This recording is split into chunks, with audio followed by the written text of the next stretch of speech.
I was watching Revenge of the Sith the other day, and one scene in particular made me realize just how many similarities there are with our real world. That is, the concept of genocide depicted in the film. Genocide. Геноциду. Genocide. Genocide. Genocide. I thought to myself, why isn't Palpatine charged of genocide?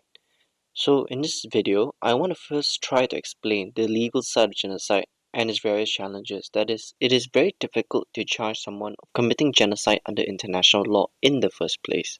But I don't want to dive straight into a heavy topic using real-life examples that may be highly sensitive and difficult to digest.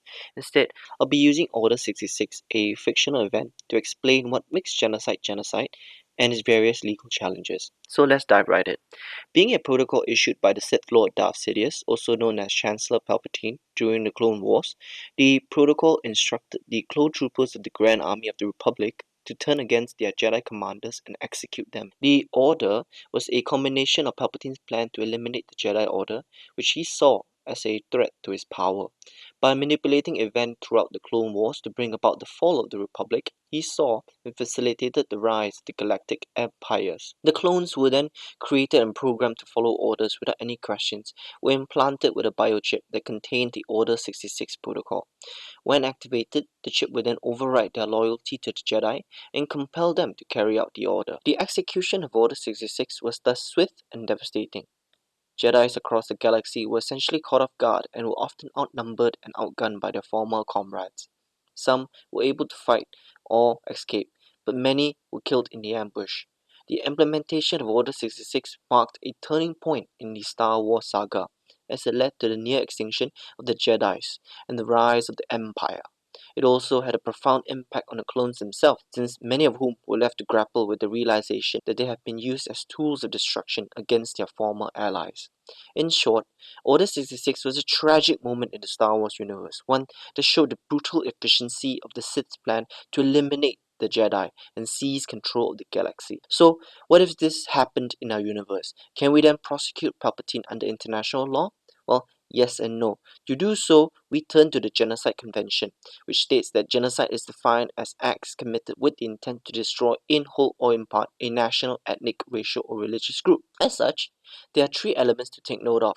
That is, first, to commit an underlying act, secondly, genocidal intent, and last but not least, a protected group as such. The easiest element here to prove is a protected group, namely either a nationality, ethnicity, race, or religion. This is an exhaustive list meant to protect relatively stable and permanent groups, so no other groups are relevant. The Jedis can be seen as having many characteristics of a religion. They have a set of beliefs and values, engage with spiritual practices such as meditation and contemplation, have a hierarchical structure with leaders and followers. Moreover, the Jedis are often depicted as serving as either a moral or spiritual guide for others. So, to quote George Lucas, it's the same thing with the Force, which is basically just an amalgamation of all religions. even if it is not recognized as a legitimate religion, the stormtroopers still identified the Jedis to be a religious group. Using their perception, beliefs, or prejudices, the stormtrooper mainly first identified each Jedi by their attires and weaponry at hand, as well as their ability to use the Force.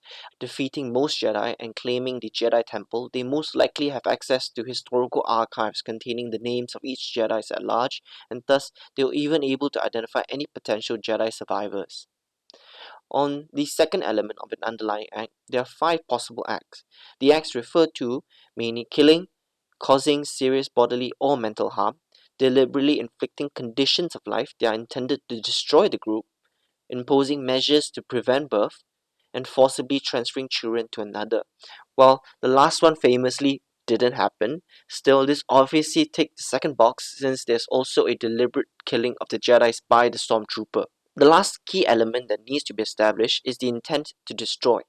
This dolus specialis or specific intent makes genocide different from other crimes. Specific intent is an element of the crime and requires that the perpetrator clearly intended the results charged. In the case of genocide, it is not simply to dissolve a group, harm the group, or discriminate against the group, or even to commit discriminatory killings. Instead, there must be a specific intention of the perpetrator to destroy the protected group.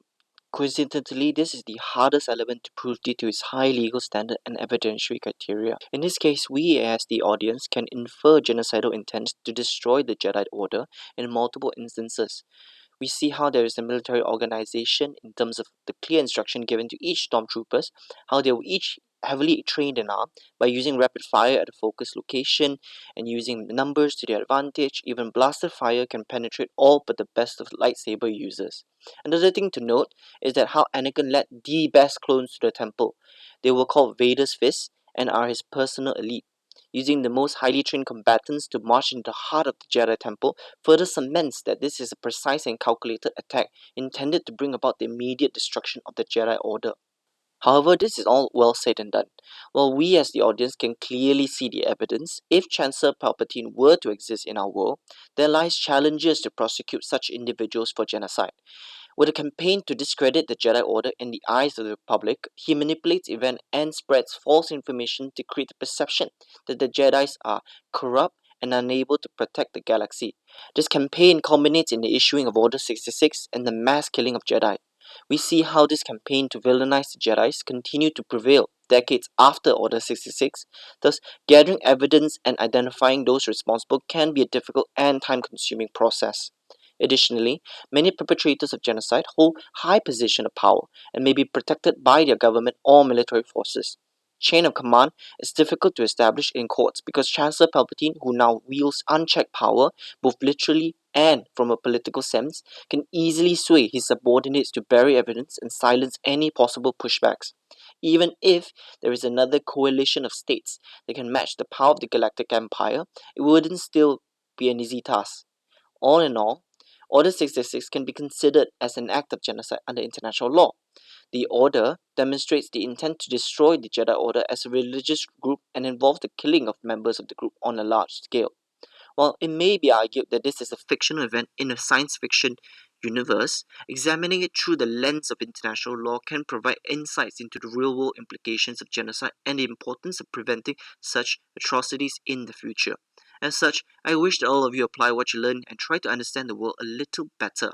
All of history in hindsight. Thank you and have a nice day.